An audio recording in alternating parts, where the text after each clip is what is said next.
Hello, and welcome to Cooking with Miss Michelle. Today I'm going to show you how to make a homemade pie crust. So, homemade pie crust are way better than store-bought pie crust, and they're actually not that hard to make. So this recipe is going to make 2 crusts, so you can use it for a pie that has a bottom and top crust, or my recipe that I'm going to make makes 2 pies, so it is perfect for this too. So for this recipe, you're going to need a cup of chilled butter, so 2 sticks of butter, some flour, sugar, salt, and water. So the first thing I'm going to do is open my butter.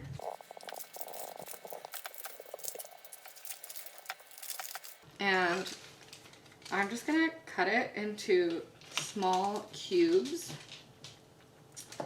Now, another thing you can do that some people like to do is freeze it and grate it with a cheese grater. But I'm just gonna do the cube method. I think either one works really well, and my butter wasn't frozen, so I'm just gonna cut it into long pieces and then turn it and cut it the other way. And they don't have to be the same size. It's just gonna make it easier to mix everything together if it's in these little cube shapes. And then I'm gonna need a large bowl to put.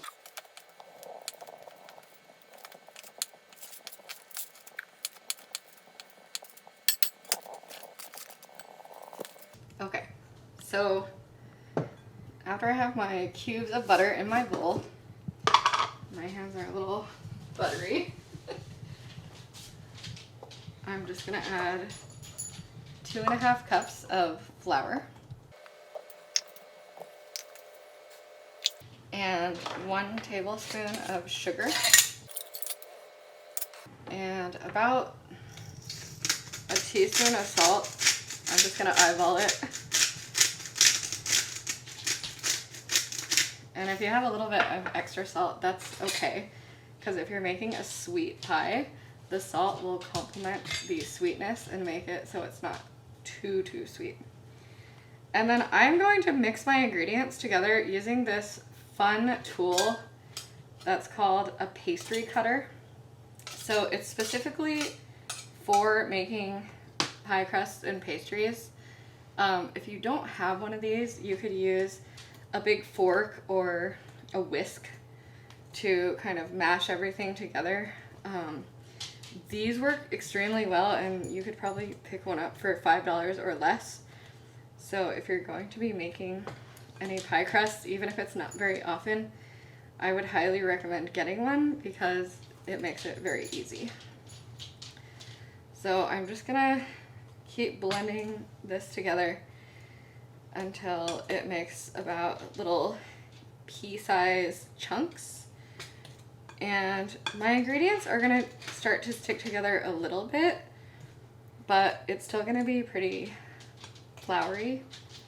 So once I start to get my little pea-sized chunks, I'm gonna add some ice water. So my recipe calls for 5 tablespoons, but it's good to add like 3 or 4 and see how it goes, because the secret is if you want a really flaky pie crust, you just want to add the minimum amount of water to get it to stick together.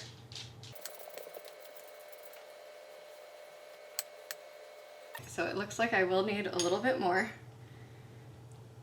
and if you need to add more to make it stick together, it's fine. You want it to be easy to work with so you don't get frustrated, but you just don't want it to be over wet.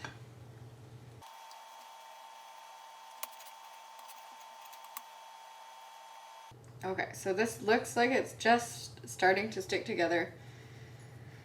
So I might need a little bit more. I usually do need a little bit more than what my recipe says, which is fine. I just like to add it slowly. And since this is a double recipe too, I'm using a little bit more.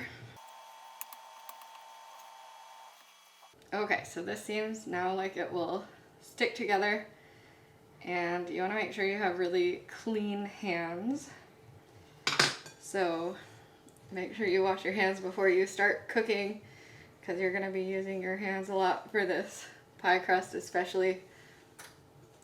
And I'm just going to try to stick it together into a ball. And I can stick part of it together and then try to pick up the bottom part.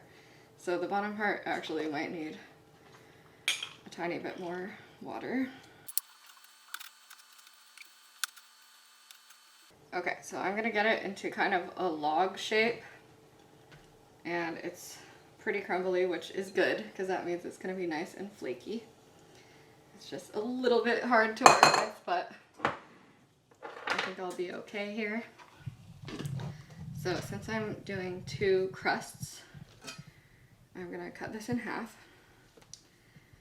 And if you're making a pie with the top crust, what you can do is make this into kind of a flat circle, and then you can put it in between 2 pieces of wax paper or parchment paper and roll it out with your rolling pin.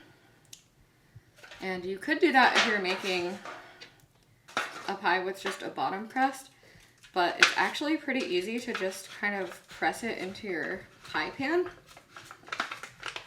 and then it takes out the extra step of rolling it out. So I'm just gonna kind of use my hands and press it around the edges and make sure I get some sticking up on the top here for my crust edge.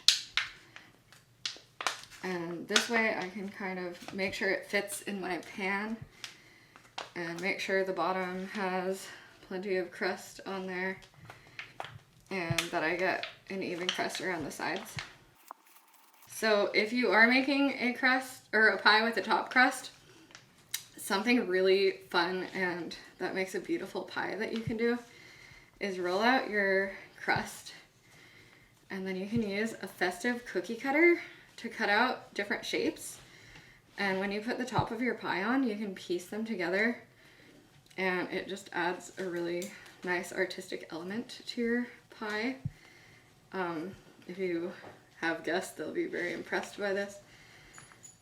You could also cut it into strips and then weave it together to make a lattice crust, which always looks really beautiful.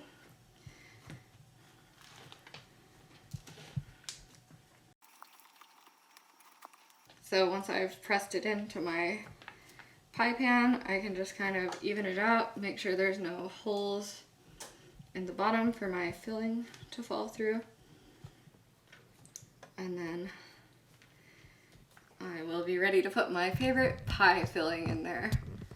So another nice thing about making your own crust is that some of the crusts you buy in the store actually have animal lard in them. And since I'm a vegetarian, I do not like this. So that's how I actually started making my own crust. But I discovered they're actually much better and not very hard to make. So thanks for watching my video and happy pie making.